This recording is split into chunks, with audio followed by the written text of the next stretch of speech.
예수께서 무리를 보시고 산에 올라가 앉으시니 제자들이 나아온지라. 그 다음 뭐래요? 입을 열어 가르쳐 이르시되. 그러니까 뒤에 나오는 내용들이 이제 제자들, 그리스도인이 어떻게 살아야 하는지 우리를 부르시고 가르치시는 내용인 거예요. 그래서 이 가르침을 듣고 그렇게 살고 그렇게 행동할 때 제자라는 존재가 될 수 있다는 겁니다.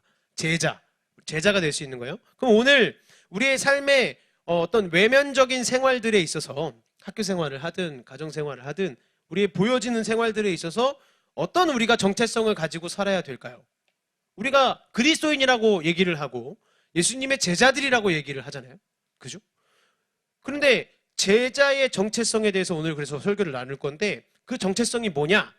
오늘 우리가 읽은 본문에 의하면 예수님이 말씀하시는 제자의 정체성 두 가지가 뭐죠? 오늘 말씀을 읽었는데 다 열심히 읽으셨군요. 네, 좋습니다.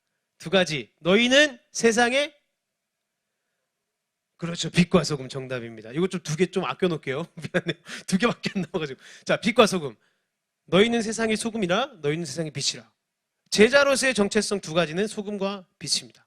그러니까 소금과 빛으로 살아간다는 게, 그럼 이 땅에서 우리가 어떤 의미를 가지는 건지, 이 세대의 문화 속에서 이게 어떤 의미인지 함께 살펴보고 싶어요. 먼저 제자는 소금이라고 말씀하셨어요. 그죠? 제자는 소금이다. 오늘 예수님이 제자라는 존재, 그리스도인이라는 존재의 정체를 드러내고 계신데, 너희는 소금이다라고 말씀을 하세요. 본문 13절 말씀 보시면 너희는 세상의 소금이니 소금이 만일 그 맛을 잃으면 무엇으로 짜게 하리요?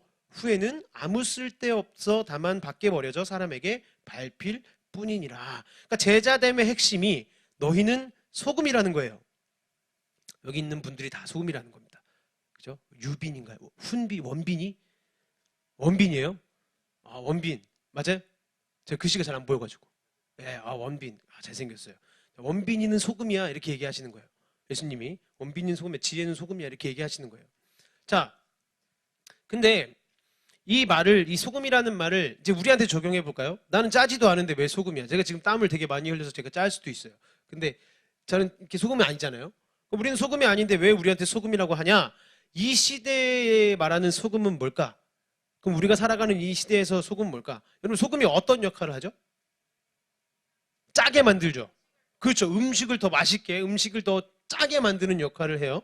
그러니까 그리고 또 소금이 하는 역할이 뭐냐면 방부제 같은 역할을 합니다. 썩지 않게 하는 역할을 해요. 소금이. 그죠? 그러니까 어떤 물질을 만나서 변화를 일으키는 일을 하는 거예요. 소금이. 맞아요? 어떤 물질을 만났을 때 변화를 일으킨단 말이에요. 짜게 만들고 뭐 썩지 않게 하는. 그러니까 이게 소금이라는 제자의 정체성이에요. 우리의 삶이 소금이라는 건 무슨 말이냐면, 잘 기억하세요. 우리의 삶에 어떤 대상을 만나게 하시겠다라는 거예요. 너희는 소금이라, 이 얘기는 너희가 짜져라 이런 얘기가 아니라, 짜져라 욕 같네.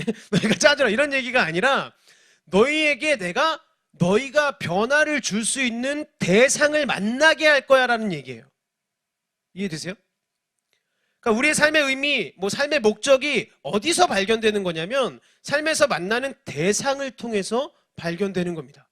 내가 왜 사는지, 내가 왜 공부를 하고 있는지, 나는 왜 이 직업을 갖고, 나는 왜 이 학교를 가려는지 모르는 사람은 아직 그 대상을 못 본 거예요. 이게 소금과 빛으로 우리를 부르신 삶의 정체성이라는 거죠. 본문 13절 말씀 앞부분 다시 보시면 너희는 세상의 소금이니 소금이 만일 그 맛을 잃으면 무엇으로 짜게 하리요 그랬어요. 그러니까 소금이 있다면 짜게 되는 대상이 있는 거예요. 너희는 소금이다. 그러면 너희가 짜게 만들어야 될 대상이 있다는 얘기죠. 요리 잘하시는 분? 없어요? 야. 혹시 요리 배웠어요?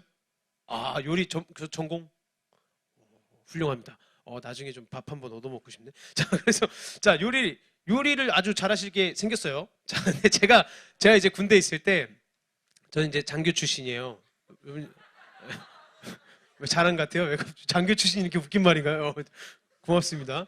저는 장교 출신이에요. 저는 이제 일반 사병들하고 좀 달라요. 레벨이 좀 달라요. 이태원 목사님은 이제 병장 제대인데 전 중위 제대였거든요. 좀 된 사람입니다. 농담인데. 자, 이렇게 제 유머가 이래요. 자, 그래서 제가 군대에 있을 때 장교니까 이제 병들하고 있는 이렇게 생활관 같은 데서 생활하지 않고 혼자 살았어요. 독신자 숙소라고 이렇게 있는 방이 있거든요. 거기서 혼자 살아서 밥을 막 해 먹어요. 요리를 만들어 먹는데 저희 어머니가 식당을 하시거든요. 되게 제가 피를 물려받았나 봐요. 전 요리를 배운 적도 없는데 맛있어. 그냥 하면 맛있어요. 그럴 수 있어요? 그럴 수 있죠. 그죠? 맞아요. 이게 손맛이 있다 그러죠. 그래서 막 맛있는데 요리를 제일 잘할 때 가장 중요한 게 뭔가요? 오! 정답입니다. MSG. 그죠? MSG로 간을 맞추는 거니까 이 친구가 간이라고 대답했어요. 맞아요. 이름이 뭐예요? 종건이, 성원이. 오케이. 종건이가 지금 간이라고 얘기를 해줬습니다. 그러니까 요리를 잘할 때 가장 중요한 건 간이에요. 간을 잘 맞춰야 돼요. 간을 잘 맞춰야 맛있지. 싱겁고 이런 맛이 없잖아요. 그러면 간 맞추기 제일 쉽고 제일 좋은 건 뭐예요? 편한 거? 소금이죠. 소금이에요. 그러니까 그러면 소금이라는 물질이 언제 그 의미를 드러내는 거예요? 요리할 때. 김치찌개를 만났을 때 그 의미를 드러내는 거예요. 소금이 김치찌개를 만나서 싱거운 김치찌개를 짜게 하니까 그 의미를 가지는 거예요. 소금이 싱거운 미역국을 만나서 싱거워 그러고 소금을 넣어가지고 짜게 만드니까 그 소금의 의미를 갖는 거예요. 이게 무슨 말이냐면 어떤 대상과 함께 발견된다는 얘기입니다.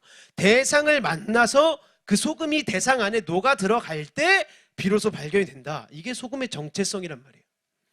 그래서 우리가 우리의 삶을 두고 이렇게 기도를 해야 되는 거예요. 하나님, 제가 하나님을 믿는데, 예수님을 믿는데 이제 제가 어떻게 살아야 될까요? 남들처럼 맨날 대학 갈 때까지 공부만 해야 될까요? 대학 가면은 막 엄마 그러는데 막 남자친구도 생기고 막 인생이 열린다 그러는데 다 거짓말이에요. 다 거짓말이야. 말도 안 돼. 저기 대학생 선생님들 있잖아요. 물어봐요. 다 거짓말이에요. 그거 말도 안 돼요. 근데 공부는 열심히 하죠. 공부를 열심히 해야 되는데 이제 어떻게 살아야 될까요? 하나님, 제가 어떻게 살아야 될까요? 하나님, 저에게 대상을 주십시오라고 기도해야 된다는 거예요. 내가 정체성을 발휘할 수 있는 대상을 주십시오. 그럼 그 대상이 사람일 수 있어요. 내 친구일 수 있고 부모님일 수 있어요. 성적이 될 수도 있어요. 공부가 될 수도 있어요. 내가 가지고 싶은 장래 희망 직업이 될 수도 있어요. 내 가족일 수도 있죠. 중요한 건 만나게 될 그 어떤 대상을 통해서 하나님은 내 삶의 의미와 목적이 드러나게 하신다는 겁니다. 그 대상을 찾지 못하면 내가 혼자 막 열심히 살아봤자 내 삶의 의미를 목표 못 찾아요. 맨날 방황하게 되겠지. 근데 이 성경의 얘기하고는 다르게, 예수님의 말씀과 다르게 이 시대 문화의 목소리는 우리한테 뭐라고 얘기하냐면, 이 시대 문화의 목소리는 당신이 삶의 의미를 찾고 싶으세요?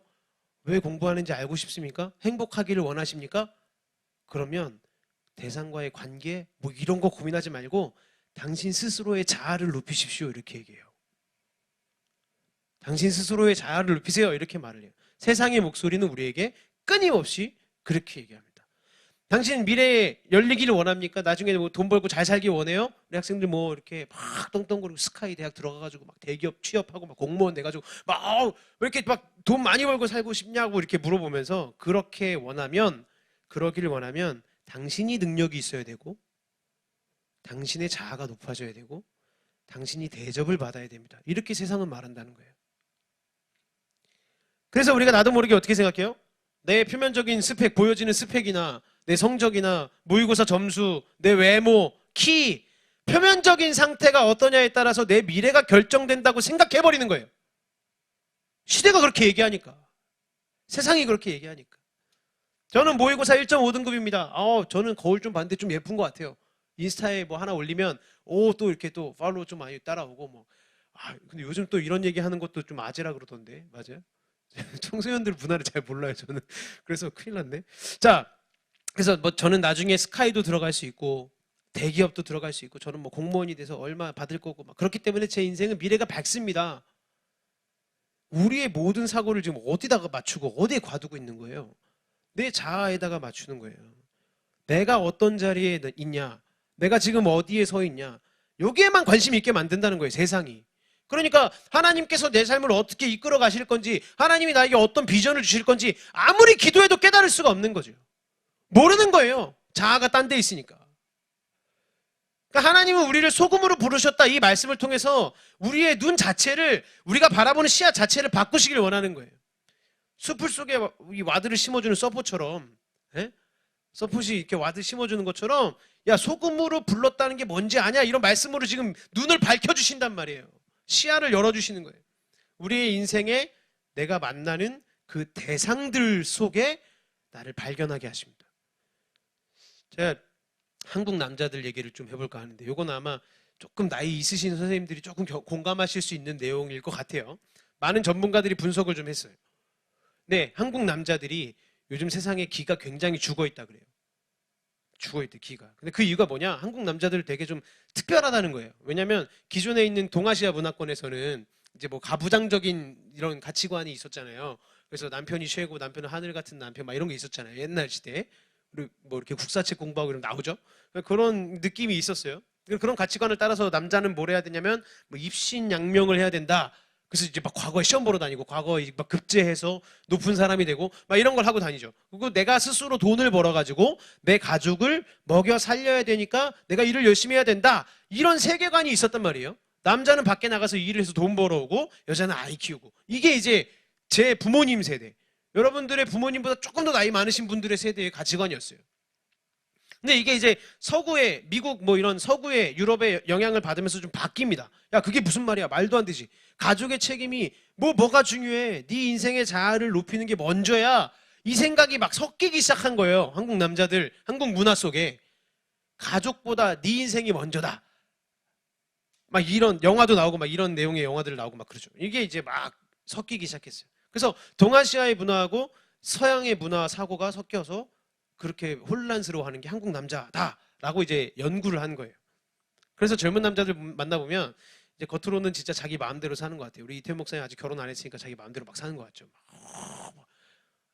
저는 좀 부러울 때도 있어요. 제 딸이 이제 20개월인데 만 3세, 만 1세, 나이는 3세, 20개월인데 부러울 때가 좀 있어요. 근데 막 이렇게 젊은 남자들 그냥 막 자기 마음대로 사는 거 같죠. 뭐 내가 막 연봉이 얼마고 나는 취미 생활을 뭘 하고 있고 막 플스 5 나오면 나는 바로 내 연봉을 살 수 있고 막 이렇게 결혼하면 잘 못 사요.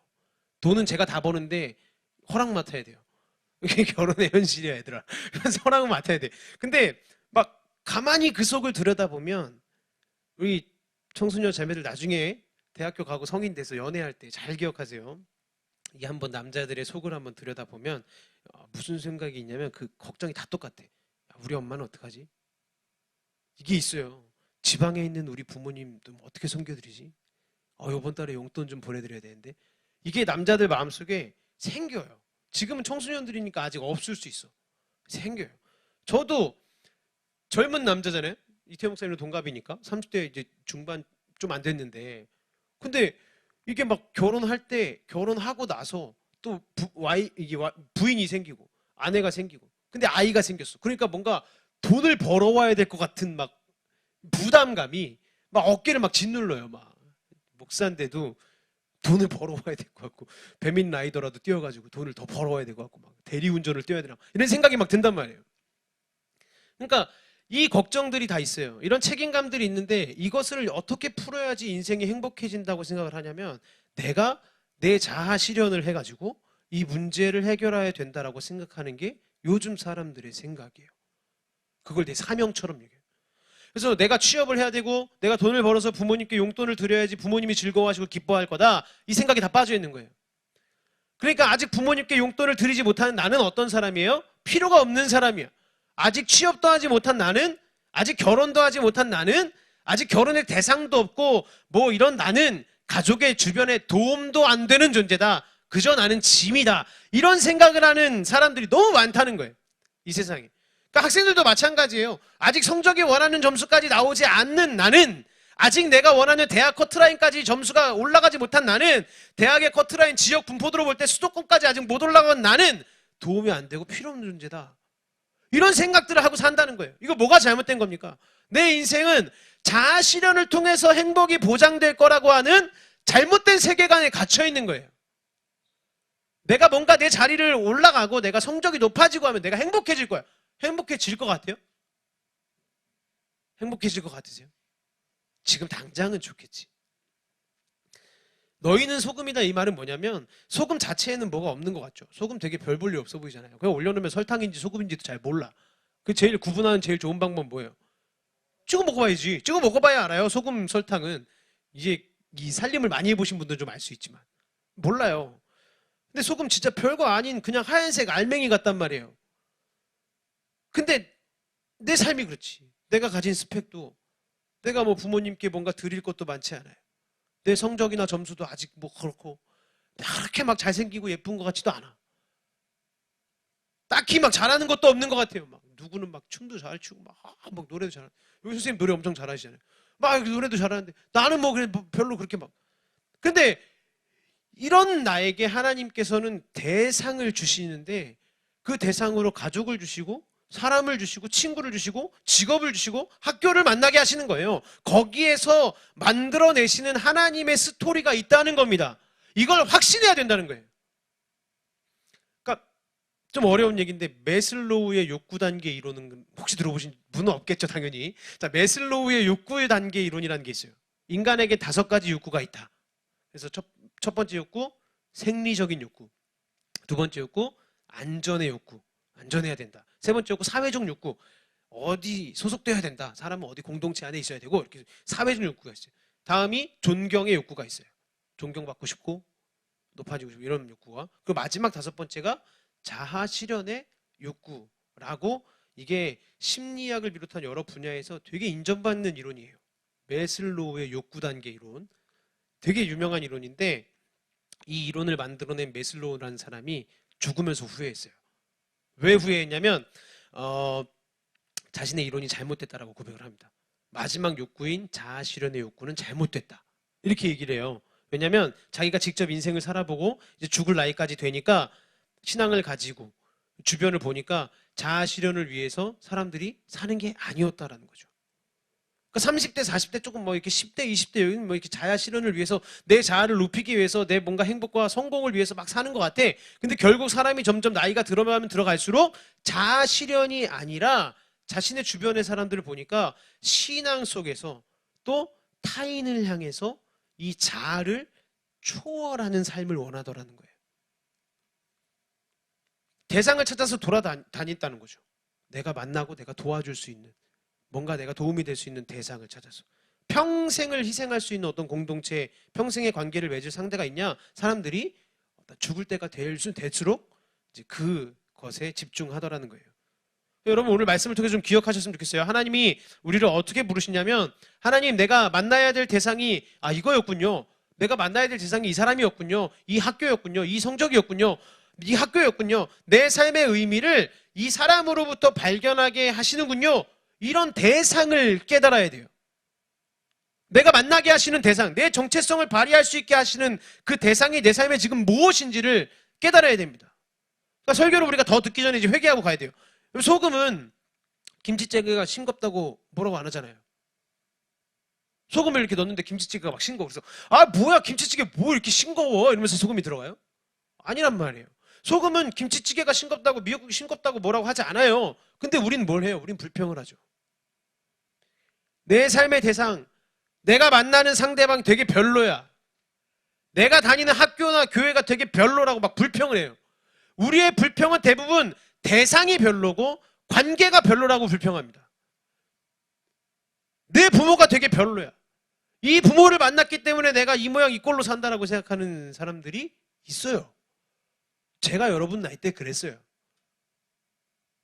저는 거의 알코올 중독자이신 아버지 밑에서 자라서 엄청 매 맞으면서 자랐거든요.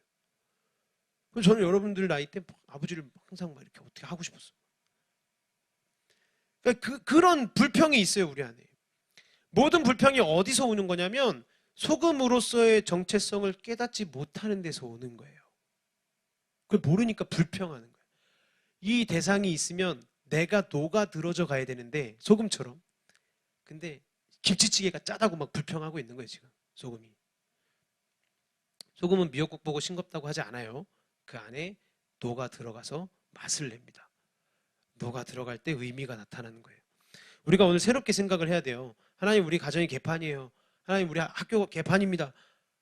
왜 저를 이런 데 보내셨어요 하나님? 이런 대상을 왜 저에게 주셨습니까? 너는 소금이다. 그럼 정체성을 다시 정의하는 거예요. 하나님 지금 나를 힘들게 하는 그 대상이 내 불평과 원망의 대상이 아니었군요. 이것으로 나를 부르셨으니 이곳으로 하나님이 나를 보내셨으니 이 가정을, 이 학교를, 이 교회를 하나님 내게 허락하셨으니까 내가 여기 녹아 들어가 보겠습니다. 여기서 의미를 하나님이 만들어 주십시오. 이 마음을 먹고 이 마음을 결단할 때부터 불평이 사라지기 시작할 거예요. 소금이 뭐예요? 대상을 발견하는 겁니다. 대상을 만나는 것이 소금이에요. 여기서부터 시작되는 하나님의 제자로서의, 예수님의 제자로서의 사명이 있다는 것을 우리가 깨달았으면 좋겠어요. 또 하나, 소금이 뭐냐면 대상을 발견하게 하는 거라고 그랬어요. 또 하나는 보존하게 한다고 그랬죠. 아까 썩지 않게 보존하는 역할을 해요. 이 땅에서 보존하는 삶이 이게 소금으로서의 우리의 사명입니다. 자, 소금이 대상을 발견해서 만났을 때 그 결과가 뭘까요? 자기 삶에는 별 효과가 없어요. 근데 내가 만나는 대상을 썩지 않게 만들죠. 소금이 이렇게 썩지 않도록 뭐 이렇게 김치나 어디에 막 뿌려줬어. 막 생선에 뿌려줬어요. 소금한테 뭐 아무 변화가 없어요. 나는 원래 있었는데 그냥 뿌려진 것 뿐이야. 근데 생선은 썩지 않고 보존돼요. 그러니까 기독교의 발전 과정을 연구하는 많은 학자분들이 이런 얘기를 많이 해요. 옛날에는 기독교가 이제 빛이었다라고 얘기를 해요. 야, 막 이렇게 여러분들 태어나지도 않았을 때, 저도 태어나지도 않았을 때, 막 1970년대 이런 때는 세상의 모든 문화의 중심이 어디였는 줄 알아요? 교회였어요. 그래서 애들이 막 TV를 집에서 볼 수 없는 어린 아이들이 교회를 가면 막 TV를 봐. 뭐 그랬단 말이에요. 지금은 여러분들이 이제 상상도 못 하겠지. 그죠? 근데 막 교회를 가면 막 TV를 보고 막 물놀이 막 이런 걸 막 해주고 막 수영장 튜브를 막 준비해서 막 물놀이를 시켜주고 막 이런단 말이에요. 집에서 할 수 없는 것들을 교회에서 하고, 그러니까 세상 문화가 아직 발전되지 않았을 때 기독교가, 교회 문화가, 또 음악이, 교회 음악이 이 세상을 주도하고 이끌어갔어요. 실제로 그랬다는 거예요. 옛날에는 교회 가는 게 제일 재밌었던 거고, 교회에서 하는 수련회가 진짜 재밌었고, 성경학교나 게임 프로그램들이 막 재밌었단 말이에요. 너무 좋았어요. 근데 지금은 어때? 지금은 어때요? 물론 은평성결교회는 아까 보니까 너무 재밌는 것 같아. 재밌는 코너들을 막 만들어 놓고. 근데 대부분의 청소년들은 교회가 너무 재미없다고 생각해요. 교회 가는 것보다 PC방 가는 게 재밌고, 교회 와서 찬양하는 것보다 나 혼자 코너 가는 게 더 재밌어. 그렇게 느낀단 말이에요. 요즘 문화가 그래요. 교회가 세상 음악보다, 교회가 어떤 세상의 문화보다 뒤처지는 것 같이 보인단 말이에요. 그러니까 사람들이 뭐라 그러냐면, 연구하시는 분들이 교회가 다시 문화를 선도해야 된다 이렇게 얘기해요. 교회가 문화를 막 선도하고 교회가 막 앞서가야 됩니다. 이게 맞는 얘기일까요? 어느 정도 맞을 수 있지만 저는 그렇지 않다고 생각해요. 우리가 소금과 빛의 역할을 해야 되는 건 맞아요. 그래서 문명이 발전해 나갈 때 기독교는 소금과 빛의 역할을 주도적으로 감당을 해야 되는 게 맞아요. 그런데 이미 문명이 많이 발전해 있는 이런 현대 사회 속에서, 또 미래 사회 속에서 기독교가 중요하게 감당해야 될 역할이 뭐냐면, 이미 아이돌 문화가 펼치고 있고 K-팝이 막 넘쳐나는데 거기다가 CCM 문화를 어떻게 껴넣어요? 우리가 당연히 지지. 이건 못 이겨요. 그렇게 싸우는 게 아니고 보존하는 역할을 해야 되는 거예요. 좋은 것을 보존하고 부패하지 않게 하는 역할을 해야 되는 겁니다. 썩지 않게 하는 역할을 해야 되는 겁니다. 그리스도인들이 이 땅에서 가지는 소금으로서의 사명이 이거예요. 여러분들이 살아갈 때, 소금으로서 살아갈 때 가지는 소명이 보존하는 겁니다. 그래서 스위스의 저명한 신학자였던 에두아르드 투르나이젠이라는 목사님이 있어요. 되게 어렵지, 설교가. 그지? 투르나이젠이라는 목사님이 신앙의 위대한 것은 언제나 부정, 노, not, 부정으로부터 표현된다라고 얘기를 했습니다. 자, 위대한 사랑, 이 개념이 성경에서 어떻게 표현되냐면 부정하는 걸로 표현된다. 이런 거예요. 고린도전서 13장 4절 5절 말씀 보면은 이런 말씀이거든요. 사랑은 자랑하지 아니하며 교만하지 아니하며 불의에 행하지 아니하며 자기의 유익을 구하지 아니하며 성내지 아니하며 악한 것을 생각하지 아니하며. 뭘로 나와요 지금 다? 긍정이야 부정이야? 부정이에요. 그러니까 사랑은 뭐 좋은 겁니다. 사랑은 아름답고 사랑은 막 뜨겁고 막 이런 얘기가 아니라, 사랑은 자랑하지 않고 교만하지 않고 불행하지 않고 부정이에요. 그러니까 부정을 통해서 위대한 개념이 드러나는 겁니다. 사랑은 위대한 부정이에요. 그러니까 소금된 삶이 뭐냐? 이 땅을 신실하고 생생하게 보존해 나가는 게 소금의 삶인데, 그 보존은 이런 식으로 이루어지는 거예요. 이 땅에 많은 악한 문화들이 있어요. 사탄의 문화들이 있어요. 근데 그 안에 위대한 부정을 일으키는 게 소금의 삶입니다. 하나님, 내가 뭘 해야 되겠습니까? 이렇게 물어보는 게 아니에요. 소금의 삶은 그렇게 하지 않는 것이 소금의 삶이에요. 내가 뭘 하면서 드러내는 게 아니라 이 시대와 문화의 방식으로 살아가지 않는 것을 통해서 드러나는 게 소금으로서의 정체성의 삶입니다. 우리의 삶에 적용을 한번 해볼까요? 우리가 한 주간의 삶을 살았어요. 살아가죠. 또 내일부터 이제 내일 지나고 주일 지나고 지금 살겠죠. 학교에 갔어요. 학원에 갔어요. 집에 들어갔어요. 그럼 친구들 막 있죠. 우리가 이제 학교 갔을 때 한번 생각해 보세요. 나 때문에 그 친구가 하지 않게 되는 말이 혹시 있어요? 나 때문에 그 친구가 하지 않게 되는 행동들이 혹시 있어요? 지금 멈춰 캠페인처럼 멈춰 이렇게 멈추는 것처럼 내가 있음으로 인해서 친구들이 욕을 하지 않는다던가, 내가 있음으로 인해서 친구들이 다른 사람들을 괴롭히지 않는다던가, 내가 있음으로 인해서 뭔가 잘못된 행위들을 하지 않는다던가. 예를 들어서 목사님은 이제 장교로 갔다 그랬잖아요 아까. 그래서 막 회식이 많았어 군대에서. 근데 목사님이 이제 술을 먹으면 안 되잖아. 어쨌든 저는 뭐 기독교인 이런 거 상관없이 저는 이제 교역자고 목사가 될 사람이 술을 먹으면 어떡해요. 그래서 그 부대 사람들이 다 알고 있었단 말이에요. 내가 목사가 될 사람이라는 걸. 근데 회식만 가면 군대 사람들도 술 좋아해가지고 술을 엄청 먹어요. 그러면 꼭 한 명씩 막 찾아와. 어쨌든 제가 이제 장교니까 부사관, 나이 많으신 부사관들이 와가지고 한 40대 막 아저씨가 와가지고 저한테 뭐 근지까지 한잔 하시오 이렇게 막 와요. 그러면서 이렇게 막 술을 딱 주고 술을 막 따라줘. 네, 저 술 못 먹어요, 술 안 먹어요 이렇게 하면 제 친구도 목사인데 저랑 어저께도 한잔 했어요 막 이렇게 하면서 막 술을 준단 말이에요. 그럼 어떻게 해야 돼? 저는 끝까지 먹지 않았어요. 제 자랑을 하는 게 아니라 그래서 어떻게 되는지 알아요? 제가 술을 끝까지 먹지 않고 회식 때마다 술을 먹지 않고 한 반년쯤 지났을 때 부대에서 회식 자리가 바뀌었어. 분위기가. 술을 먹는 사람과 술을 먹지 않는 사람 테이블이 만들어졌어요. 이 이영준 목사라는 사람이 있음으로 인해서 하지 않는 행동들이 생긴 거예요. 이게 소금으로서의 삶입니다.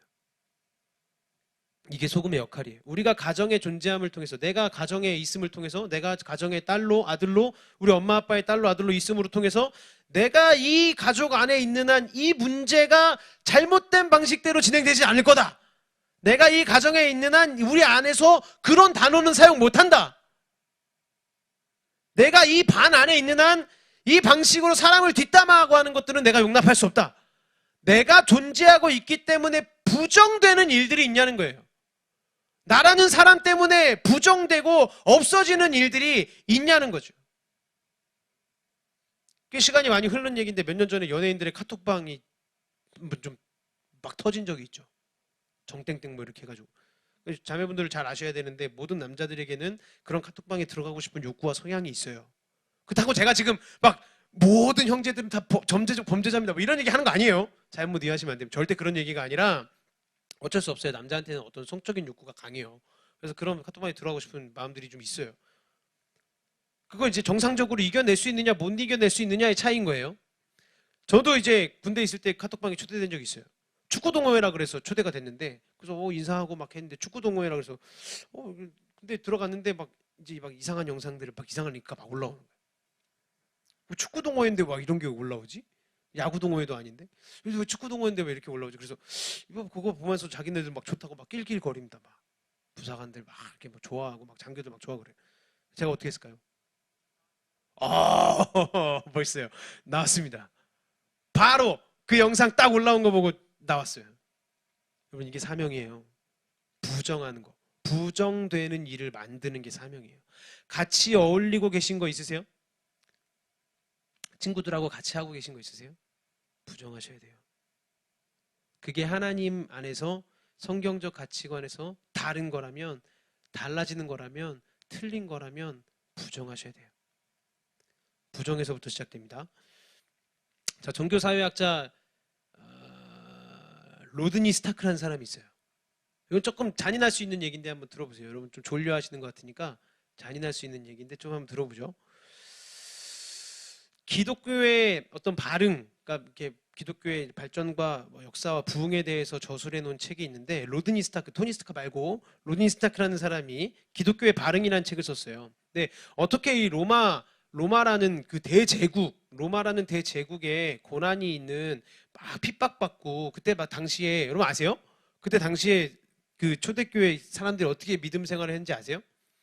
이게 예수님 믿는다 그러면 잡아다가 나무에 매달아요. 그래서 그 나무를 불태워. 저를 나무에 묶어놓고 나무를 불태우는 거예요. 저를 죽여요. 그런 어려움들이 있었어요. 박해가 있고 핍박이 있었단 말이에요. 그런 곳에서 어떻게 이 기독교가 부흥을 할 수 있었냐? 복음을 전할 수 있었냐? 이제 이거에 대해서 이제 막 설명을 하는 그 책이거든요. 요즘 중요한 사회적 테마 중에 하나가 저출산이에요. 여러분 한 방에 지금 몇 명이에요? 한 반에 30명. 와, 저 때는 그래도 40명이 넘었어요. 근데 지금 벌써 30명이 됐으면 거의 뭐 10몇 년 만에 10명이 준 건데 저보다 10년 올라가면 50명이었다 그래요. 이게 저출산이 굉장히 심각한 문제인데 그리스 로마 신화에도 저출산 문제가 있었대요. 신기하죠? 이때 이제 생각했던 시대의 문화가 뭐였냐면 남자들이 이런 생각을 한 거예요.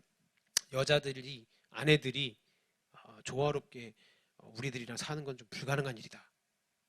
이렇게 생각을 했대요. 되게 좀 이상한 생각이죠. 이 시대의 남자들의 생각이었어요. 그래서 막 결혼을 무시합니다. 야, 남자와 여자가 어울려 사는 건 말이 안 돼. 그러면서 결혼을 안 해요. 결혼을 무시하고 남자들이 결혼 안 하는 거예요. 그래서 상류층 사람들이 막 누렸던 잘못된 죄악이 뭐냐면 낙태 이런 거였습니다. 결혼은 안 하는데 성적인 욕망을 채우고 싶잖아. 그러니까 이제 아이가 생기면 낙태를 막 시키는 거죠. 이런 일들이 많았는데 자료에 보면 그 낙태 기법이 아주 상세하게 묘사되어 있습니다. 묘사가 되어 있는데 여성들에게 독약을 먹여요. 그리고 여성들 그 자궁에다가 독극물을 넣어서 낙태를 시키는 거예요.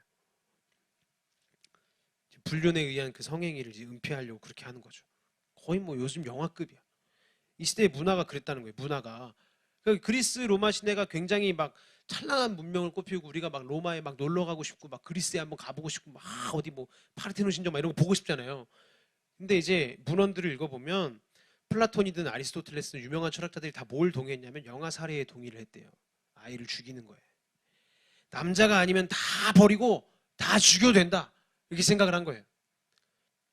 낙태, 피임약, 여성의 몸을 망쳐도 남자가 살아나는 세상이니까, 남자가 살아가는 세상이니까 다 상관없다.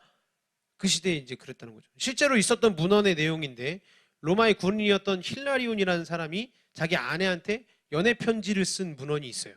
자, 한번 읽어드려 볼게요. 어린 것을 잘 돌보시오. 이렇게 얘기합니다. 그래서 사내 아이면 키우고 계집 아이면 내다 버리시오. 그리고 뒤에 되게 스윗하게 얘기하죠. 어떻게 당신을 잊을 수 있겠소? 와, 그러니 염려하지 마시오. 이렇게 얘기한단 말이에요. 사내 아이면 키우고 계집 아이면 버리시오. 실제로 있었던 발굴된 문헌이에요. 이런 문화의 시대였어요. 한 하수구에서는 이런 발굴 결과도 있었어요. 목욕탕 아래로 이어지는 하수구에서 섬뜩한 발견을 했다. 하수구는 기원전 6세기 어느 시점에 폐기물로 꽉 막혀 있었다. 건조된 폐기물을 토굴하고 건식 채질한 후 우리가 발견한 것은 뼈였다. 뼈. 살해되어 하수구로 던져졌다고 보이는 거의 109에 가까운 작은 아기들의 뼈를 발견한 겁니다. 근데 아무도 이 시대에 이 행동을 뭐라고 하지 않았어요. 세계적인 철학자라고 하는 플라톤이든 아리스토텔레스까지도 영아 살해? 당연한 일이다. 남자들이 살아가는 세상을 위해서는. 국가 시책으로 삼아야 된다라고 막 얘기를 했단 말이에요. 근데 이런 시대에 유일하게 위대한 부정을 일으키는 사람들이 있었어요. 소금으로서의 책임감을 가지고 정체성을 가지고 위대한 부정을 일으키는 사람들이 있었는데 그게 누구냐면 그리스도인들이었다는 거예요. 이런 연구 결과가 있습니다. 우리가 아는 한 초기 300년 동안 영아 유기 관행을 비판하고 거부했던 집단은 유대교와 그 전통을 이어받은 초기 기독교가 유일했다. 그들이 어떻게 로마를 전복시킬 수 있었냐? 목숨을 걸고 복음을 전하는 이 목숨의 위협과 핍박 속에서도 어떻게 로마라는 거대한 나라에 복음을 전하고 복음이 전파되고 초대교회가 계속해서 성장할 수 있었냐? 소수의 종교 모임이었을 뿐인 그들이 어떻게 살아남았습니까? 위대한 부정을 통해서 살아남았다는 거예요. 그렇게 사는 거 아니야. 난 그거 안 할 거야. 난 그거 안 할 거야. 이거예요. 청소년 여러분, 이 시대 문화 속에서 그리스도인으로 살아가고 싶으세요? 예수님의 제자로 살고 싶은 마음이 있으십니까? 그러면 오늘 예수님께서 입을 열어서 우리에게 가르치시고 계신 말씀을 들어야 됩니다. 너희는 소금이다라고 말씀하고 계세요. 그렇게 살지 않겠다. 이것부터 시작하는 거예요. 난 그렇게 살지 않겠다. 하나님의 뜻이 궁금하세요? 하나님 내 삶에 어떻게 역사하실지, 나를 어떻게 이끌어 가실지 기도해도 답이 안 나오잖아요.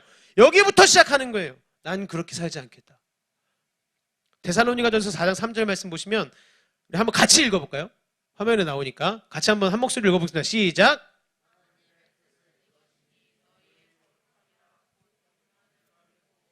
아멘. 자, 언제나 하나님의 뜻을 향해 나아갈 때는 뭐부터? 부정부터 시작하는 거예요. 부정. 음란을 버리고 부정부터 시작하는 거예요. 그래서 부정하면서부터 뜻을 발견하기 시작하는 게 있다라면 그게 하나님의 부르심이에요. 내가 하나님의 말씀을 들으면서 내 관계 안에서 분노는 제대로 된 해결책이 아니구나. 내가 성질을 내고 화를 내고 막 부모님한테 대들고 하는 게 말씀 속에 말씀 듣는데 갑자기 이태원 목사님 막 주일날 말씀하시는데 이거는 옳은 게 아니구나. 맞는 게 아니구나. 이 생각이 들면 그냥 그걸 일단 안 하는 거예요. 일단 안 하는 거예요. 부정하는 거예요. 그러면 그 이후에는 어떻게 됩니까, 목사님? 신앙은 과정입니다. 제자가 되는 길은 과정의 연속이에요. 그러면 일단 분노가 아닌 것 같다 싶으면 분노를 빼고 분노하지 않고 성질내지 않고 생각을 해보고 그 다음에 그럼 힘들겠지. 내 승질 같아서 막 다 뒤집어 엎어야 되는데 그걸 안 하니까 막 답답할 거 아니에요. 그 답답함을 참아보는 거예요. 그 가운데에 하나님의 뜻이 발견되기 시작된다는 겁니다. 이렇게 시간을 보내는 건 아니겠다.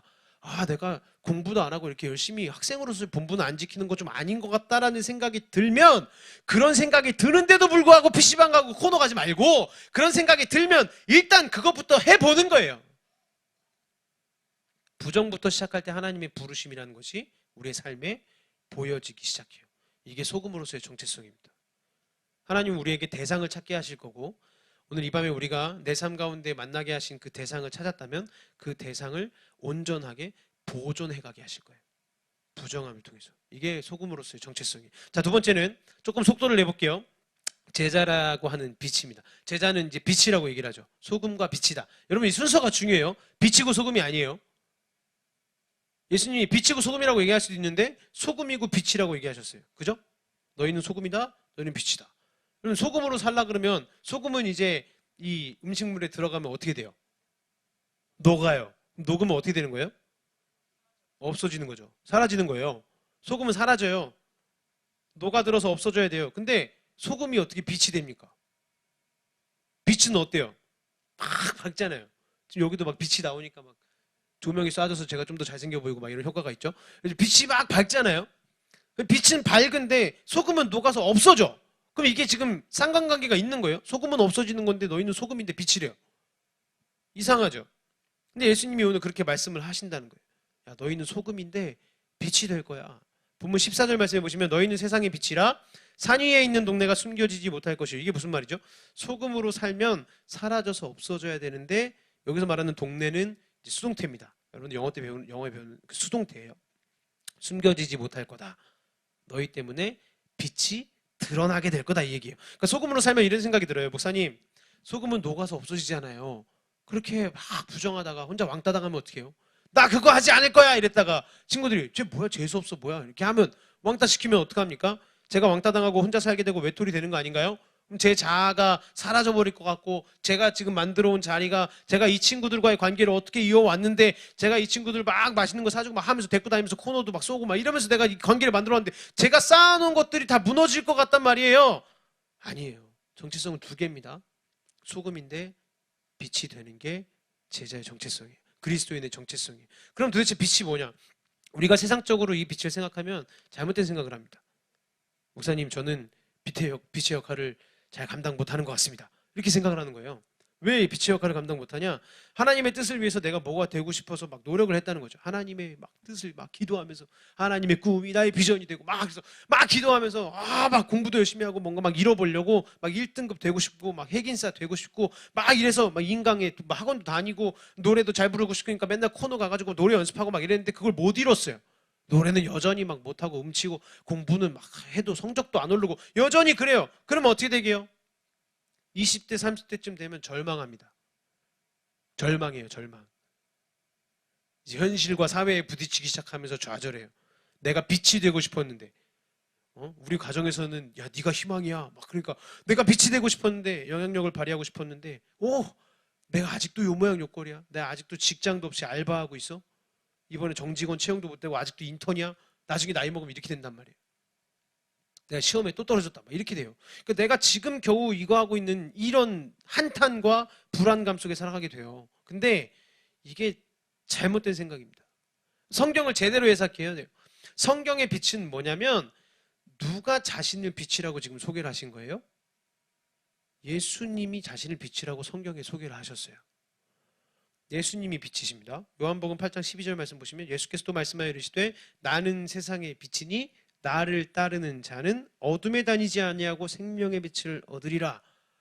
예수님이 빛이세요. 그러면 내가 빛이다라는 그 정체성을 이 말씀의 근거에서 보면 내 삶을 통해서 예수님의 무언가가 드러난다는 얘기예요. 내가 빛이 되려고 내가 내 성적을 높이고 내가 뭘 하는 게 아니라 나의 모습과 나의 삶을 통해서 예수님의 무언가가 드러나게 만드시겠다는 겁니다. 예수님의 권위가, 예수님의 성품이, 예수님의 능력이 뭔진 몰라요. 뭔진 모르는데 다양한 우리의 삶의 과정 속에 내가 뭐 학교에서 공부를 하고 있든 교회를 다니든 가정 속에서 지내든 무슨 어디에 있든지 간에 내 삶의 그 과정들 속에 예수님의 그 색깔이 내 삶을 통해 드러나는데 그게 어떤 영향을 미치기 시작한다는 얘기예요. 이해되세요? 나는 지금까지 내가 뭐가 되면 내가 한 자리 차지하면 내가 좀 높은 사람이 되고 스카이 가면 사람들이 막 날 쳐다보고 하나님을 보게 될 거라고 막 생각을 했단 말이에요. 그렇게 생각하는 사람들이 너무 많아요. 내가 교회를 다니니까 내가 좀 돈 좀 많이 벌어야지. 내가 예수님 높여드리려면 내가 예수님 있는 사람으로서 막 유명해지려면 내가 좀 공부도 더 열심히 해서 공부도 잘하고 막 모의고사 몇 등급 나오고 이렇게 해야지. 그래야 사람들이 날 보고 예수님을 믿을 거 아니야. 이거 아니에요. 잘못된 생각입니다.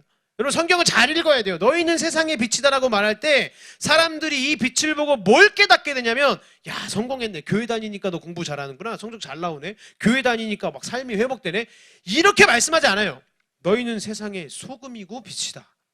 사람들이 너의 삶을 너의 녹아지는 녹여 들어가는 소금과 같은 삶을 보고 예수님을 보게 된다. 이렇게 말씀하는 겁니다.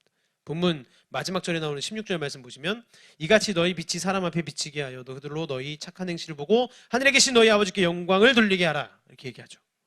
사람들이 우리의 착한 행실을 보는 것에서 끝나지 않아요. 결과가 있습니다. 보고 뭘 해요? 하늘에 계신 너희 아버지께 영광을 돌리게 하라 그러죠. 이 일이 일어난다는 겁니다. 왜? 우리가 높은 자리에 올라왔기 때문에 그래요? 내가 돈을 많이 벌게 될 거기 때문에 그래요? 내가 성적을 잘 받아서 내가 공부를 잘해서 그래요? 내가 얼굴이 예뻐서 그럽니까? 우리가 그렇게 해서 빛을 보는 게 아니라 예수님을 본다는 얘기입니다. 예수님이 빛이시기 때문에 예수님을 본다는 거예요. 그러면 이제 예수님을 보는 건 뭐냐? 그 사람 뒤에 있는 근원을 보게 된다는 겁니다. 그래서 이제 거의 다 왔어요, 여러분. 설교가 좀만 더 힘내세요. 자, 알티 프란스라고 하는 유명한 신학자가 이 구절에 대해서 어떻게 설명하냐면 영어랑 같이 한번 띄워드려 볼게요. 자, 영어는 못해서 영어는 안 읽을게요. 영어는 여러분들이 저보다 잘하실 거예요. 자, 그들은 하늘에 계신 아버지 안에서 사는 구별된 삶의 방식의 근원을 인지하게 된다. 그러니까 소스를 본다는 얘기예요. 우리의 삶을 세상 사람들이 볼 때 우리가 이제 제자로서 살아갈 때 소스를 보는 거예요. 내 라이프 스타일을 보는 게 아니에요. 내가 얼마나 새벽 기도를 막 나와서 열심히 하고 청소년인데도 막 저녁에 부흥에 막 이렇게 나와서 수련회 나와가지고 막 뜨겁게 뛰면서 찬양을 하고 이거 중요한데 이걸 보는 게 아니에요. 세상 사람들은. 거기 안에 있는 소스를 본다는 얘기입니다. 소스를 보는 거예요. 우리가 삶을 살아갈 때 이런 행동을 했기 때문에 그 행동을 칭찬하는 게 아니고 우리가 하나님과 동행을 할 때 나타나는 결과는 그 사람들이 예수님을 보게 되는 거예요. 예수님을. 그분의 영적인 권위를 보게 되는 겁니다. 요즘 특별하게 사는 사람들이 참 많아요. 그걸 영어로 좀 뭐라 그러냐면 이런 말 좀 배워뒀다 친구들한테 써먹으면 좀 있어 보일 수 있어요. 디스팅티브 라이프 스타일이라고 그러거든요. 이 디스팅티브가 뭐냐면 독특한, 클래식하지 않은 이런 뜻이에요. 그러니까 스타일리시한 그런 삶을 살아가는 사람들이 굉장히 많죠. 여러분 한번 이렇게 졸리니까 기지개 펴는 척하면서 옆 사람들 한번 얼굴 좀 한번 바라봐 보세요. 옆 사람들 잘생겼어요? 예뻐요? 별로인 것 같은데 자 이렇게 특이하죠? 내 옆에 친구 특이하잖아요? 나는 저렇게 절대 못 살겠다 이런 생각 들지 않아요? 왜 저렇게 사는지 나 잘 모르겠다. 왜 쟤는 저렇게 살지? 그러니까 라이프 스타일이라는 건 다 달라요. 사람마다. 그죠? 자기가 사는 삶의 모습은 다 달라요. 그런데 사람들이 영적으로 제자를 볼 때 그 라이프 스타일을 보는 게 아니라니까요. 얘 왜 이렇게 살지? 이걸 보는 게 아니에요. 예수님이 보인다는 겁니다. 이 말씀이 우리에게 진짜 소망과 도전이 되는 거죠. 한번 한 가지 예화를 좀 얘기를 해볼게요. 서울에 있는 신림동에 가면 김한의원이라는 한의원이 있어요. 김한의원. 네, 이제 그 원장님 원래는 김현수 한의원이었거든요. 그럼 원장님 이름이 뭐였겠어요? 김현수였겠지. 김현수 한의원이니까. 이게 이분이 이제 신림동의 슈바이처라고 불리는 유명한 분입니다. 신림동의 슈바이처. 근데 이제 이분이 6.25 전쟁 때 폭탄 사고를 당하면서 친구들이 다 죽었어요. 그래서 그 사건으로 이제 좀 삶의 회의감이 들고 하면서 내가 제대로 살아봐야겠다 하면서 교회를 다니시게 됐어요. 교회를 다니면서 한의학을 공부했는데 한의원을 이제 열려고 하니까 개업 자금이 부족한, 돈이 부족한 거예요. 돈이 없는 거예요. 그래서 이제 1960년대 뭐 이렇게 뭐 어디가 재개발된다 막 이러면서 이제 막 신림이 이렇게 좀 가격이 싸지면서 이제 거기를 어떻게 잘 이제 한의원을 연 거예요. 잘 열어서 주민들을 막 섬겨줘요. 노약자들 막 어린이들 막 이렇게 장부도 안 만들고 막 이렇게 외상 달아놓지도 않고 그냥 막 공짜로 치유해 주는 거예요. 막 어린애들 오면 막 공짜로 침 놔주고 약 주고 이렇게 막 하는 거예요. 주민들을 막 섬겨요. 그러니까 이 동네 사람들이 이제 재개발 지역으로 들어가는 어떤 달동네 같은 곳이니까 좀 가난한 곳이니까 돈이 없을 거 아니에요? 사람들이 다. 그러니까 돈도 내는 사람들도 치료비 50%밖에 못 내. 그러니까 돈이 원래 50만 원을 받아야 되면 25만 원밖에 못 내고 그냥 가. 근데 어린이들 막 할머니들 오면 그냥 또 공짜로 해줘. 이분은 뭘 먹고 살겠어요? 그렇게 힘들었는데 그래도 그냥 내가 섬기면서 살아야겠다. 믿음 안에서 신앙 안에서 섬겨야겠다. 이렇게 마음을 먹었어요. 그게 자신의 사명인 줄 알았어. 근데 어느 날 새벽 2시에 갑자기 한의원 유리창이 막 깨지면서 험한 말이 막 들리는 거야. 야 원장 새끼 나와 막 이러는 거야. 원장 새끼 나와. 그래서 막 돈 벌었으면 돈 내라 막 이러면서 이 신림에 있는 조직 폭력배 두목이 한의원에 와가지고 돈을 다 들어갔습니다. 얼마 벌지도 못하는 돈을 다 가져갔어요. 다음 날 원장 새끼 나와 이러면서 일부러 창문을 안 고쳤대요. 계속 깨니까 창문이 안 고쳐져 있는데 막 문 열고 들어가고 원장 새끼 나와 이러면서 2번을 털렸습니다. 하나님 저 그냥 다시 저 그냥 용산 저기 개발될 좋은 동네로 가겠습니다. 여기 신림은 아닌 것 같아요. 막 이렇게 기도를 했어요. 그러면서 용산 쪽으로 다시 한의원을 옮겨가려고 했는데 3번째 그놈이 찾아왔습니다. 3번째로 그놈이 찾아왔어요. 원장님 접니다. 이렇게 하면서 이제 찾아온 거예요. 근데 이분이 이제 이 한의원 원장님이 이런 생각을 했대요. 하나님 3, 4번이잖아요. 그 3번째니까 전 이제 이 사람 피해서 여기를 꼭 떠나야겠습니다. 하나님의 뜻으로 알고 제가 짐 챙기겠습니다. 3번이나 똑같은 사람이 와서 깽판을 치면 여길 떠나야죠. 그러면서 이렇게 기도하고 그렇게 마음을 먹었는데 이 사람이 뭘 들고 왔냐. 3번째 찾아왔을 때 생후 4개월 된 아이를 데리고 왔습니다. 그래서 원장님 제발 이 아이를 살려주시면 원장님 시킨 대로 다 하겠습니다. 이 아이가 간질을 앓고 있었던 아이예요. 그래서 밤 10시에 병원을 다 찾아봤는데 병원에서 다 못 고쳐준 거예요. 근데 이 원장님한테 아이를 데리고 가고 침을 딱 2대를 놓으니까 뭐 동의보험 허준처럼 애가 간질이 났어요. 침을 딱 2방. 경기가 멎었어요. 그래서 아이를 들고 이 조폭이 대성통곡을 합니다. 그럼 다음 날에 이놈이 또 왔어요. 또 들어왔어요. 한의원 4번째 방문을 했어요. 근데 와가지고 한의원 바닥에 무릎을 탁 꿇더니 이렇게 얘기했대요. 행님 하실 말씀 있으시면 하명해 주십시오. 멋있죠? 원장 새끼에서 행님이 됐습니다. 야 멋있어요. 그래서 이제 이분이 다른 말 할 거 없고 자네 그냥 교회 나가게. 이렇게 해서 이 조폭분이 교회 나가고 회심해서 아들인 전도사가 되고 아내는 권사님이 되고 이분도 영접하고 하늘나라에 가셨습니다. 잘 보세요. 대상이 있어요. 그죠? 대상을 만났어요. 내가 신림동에서 섬겨야 되겠다라는 마음이 있었어요. 근데 잘 안 되죠. 조폭이 막 찾아와서 깽판 치고 돈을 다 뺏어가요. 근데 그 의미가 진정한 의미가 언제 발견됐어요? 그 빛이 언제 드러났어요? 아이를 고쳐줘서 빛이 드러난 거예요? 그냥 잘 고쳐주니까 막 이 사람이 변한 걸까요? 그게 아니라 이 모든 상황들을 사용하셔서 하나님이 자신을 드러내신 거예요. 이게 하나님의 방식입니다. 잘 기억하셔야 돼요. 순서를. 소금이고 빛이에요. 대상을 먼저 찾아야 됩니다. 내가 먼저 소금으로 녹아져야 돼요. 그래야 우리가 예수고 학생들로서 예수님을 드러내는 삶을 살아갈 수 있습니다. 자, 이제 마지막이에요. 우리가 늘 가지게 되는 마지막 질문이 있죠. 이제 이걸 자꾸 윤리적으로 이걸 보는 게 문제예요. 막 내가 소금이 돼야 돼. 내가 빛이 돼야 돼. 뭐 오늘 이제 막 듣고 별로 그렇게 막 표정이 결단에 찬 사람들이 없긴 없어요. 잘 없긴 없는데 혹시 막 그럴 수 있어. 내가 소금이 되고 내가 빛이 돼야 돼. 아, 목사님 말씀을 들으니까 막 이 광각반열에 막 사로잡혀요. 그래서 내가 소금이 되기 위해서 뭐라도 막 해야지. 목사님, 이번 한 주도 저는 소금으로 빛으로 살려고 했는데 못 살았습니다. 거절하려고 그랬는데 친구들 좀 눈치 보여가지고 못했고요. 그래서 그분의 영광이 안 나타났습니다. 여러분, 이건 율법주의예요. 율법주의예요. 이거 잘못된 신앙입니다. 교회에 와서도 늘 불안해요. 그러면 이번 주 내가 좀 부끄럽게 살았네. 여기 앉았는데 이태원 목사님 막 눈으로 레이저 쏘는 것 같고 막 그러면 내가 한 주간 잘못했던 거 막 보는 것 같고 막 눈이 또 부리부리하잖아요. 그러니까 막 뭔가 날 들킨 것 같고 막 이런 마음이 들어서 불안하단 말이에요. 그러면 안 돼요. 내가 빛이 아니라는 걸 내가 알기 때문에 불안해지는 건데 분명히 아시기를 축복합니다. 오늘 이 말씀은 1차적으로 나보고 소금이 되고 나보고 빛이 되라고 하시는 말씀이 아니에요. 그건 2차적인 거고 그렇게 소금으로 빛으로 사신 분이 나를 그 똑같은 길로 초청하신다는 말씀입니다. 너 보고 이렇게 살아 그러면 내가 복 줄게, 이렇게 살면 내가 축복해 줄게, 이렇게 살면 성적 올려줄게, 이렇게 얘기하시는 게 아니라 나를 위해서 여기 앉아있는 여러분 한 사람 한 사람을 위해서 이미 그렇게 사신 분이 있다는 거예요.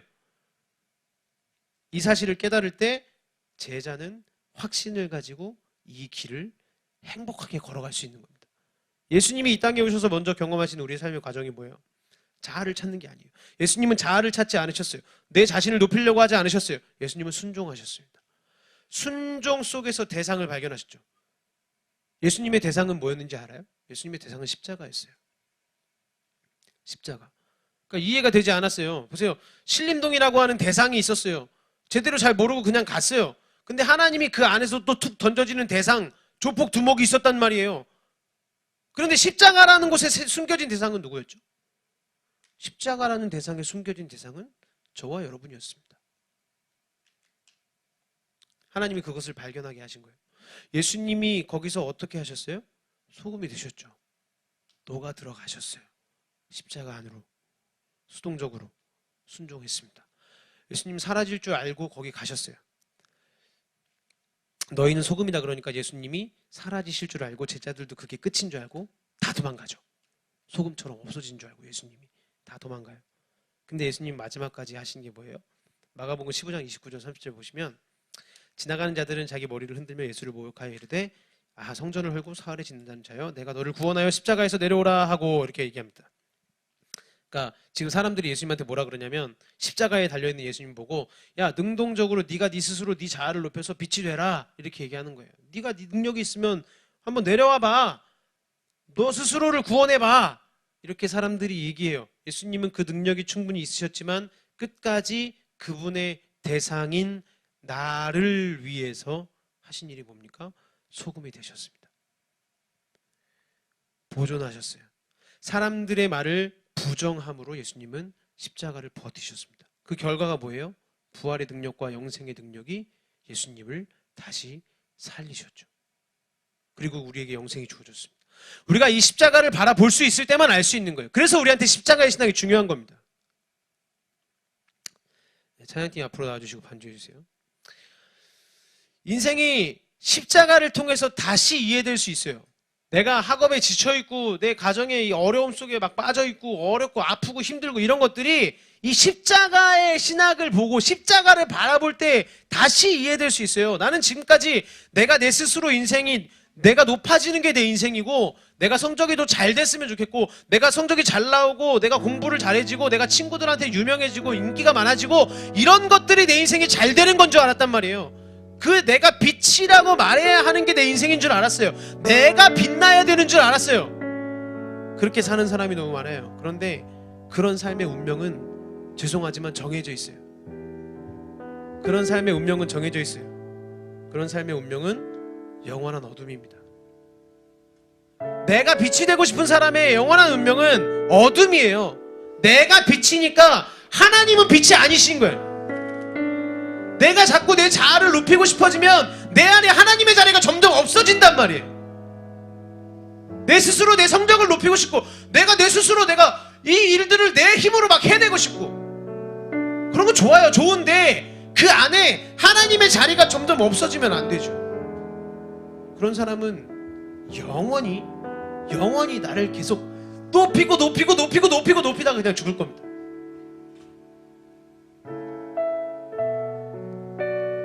자아를 드높이고 내가 빛이라고 말하는 게 내 인생이고 운명인 줄 알았지만 예수님께서 이 땅에 오셔서 그 삶의 대상이었던 나를 위해서 자신이 먼저 소금으로 십자가라는 대상을 온전히 품어내신 거예요. 이게 십자가입니다. 그때 우리의 삶의 영생이라고 하는 빛이 비춰진 거죠. 이 신학 속에 우리의 삶이 새롭게 이해돼야 돼요. 우리의 시선이 좀 바뀌어야 됩니다. 내가 영원한 어둠 속에서 살아야 되는 절망을 예수님이 막아주셨어요. 수동적인 소금의 모습으로 내 삶의 빛을 비춰주신 그분이 우리의 하나님이십니다. 그분이 내 삶의 가장 어두운 죽음에 대해서 빛으로 영생을 이미 확보해 주셨어요. 그러므로 내 한 주간의 삶도 새롭게 이해할 수 있는 겁니다. 어떻게 이해할 수 있어요? 하나님께서 내게 주시는 대상이 너무 싱겁다. 저 사람은 왜 저러지? 저 친구는 나한테 왜 그럴까? 우리 부모님은 나한테 왜 그러지? 이 미역국이 맛이 왜 이래? 이 김치찌개 뭐야? 이 대상이 왜 이렇게 싸가지가 없고 나는 성적이 아직도 왜 이렇게 낮고 우리 부모님은 나를 왜 이렇게 힘들게 하지? 상황이 이해가 잘 안 돼요. 왜 나한테 일어나는 일인지 잘 모르겠어. 그러네 이제 우리는 제자이기 때문에 그리스도인이기 때문에 확신으로 이해할 수 있습니다. 믿음으로 이해할 수 있는 거예요. 내가 소금으로서 만나야 할 대상 속에 그분이 하실 일이 있습니다. 여러분 이제 설교가 막 길었기 때문에 다 몰라도 이건 꼭 하나 기억하셨으면 좋겠어요. 내가 만나게 하시는 그 대상 속에 분명히 하나님이 하실 일이 있습니다. 이 가족 때문에 이 부모 때문에 내가 고통당하는 것 같지만 이 친구 때문에 내가 힘든 것 같지만 그 성적 때문에 대학 때문에 내가 너무 어려운 것 같지만 이게 나의 대상이라면 이 사람이 나에게 주시는 하나님의 대상이라면 이제 확신과 즐거움으로 풀어 나가야 됩니다. 이 과정 속에서 위대한 부종을 꿈꾸시고 하나님의 뜻대로 음란을 버리고 시기하지 아니하고 자기의 유익을 구하지 아니하는 방식으로 우리가 살아갈 때 내 삶에 예수님의 권위가 통째로 영적인 빛으로 나타나는 삶이 우리의 삶에 펼쳐지기 시작하는 거예요. 이게 소금과 빛으로서의 제자의 삶입니다.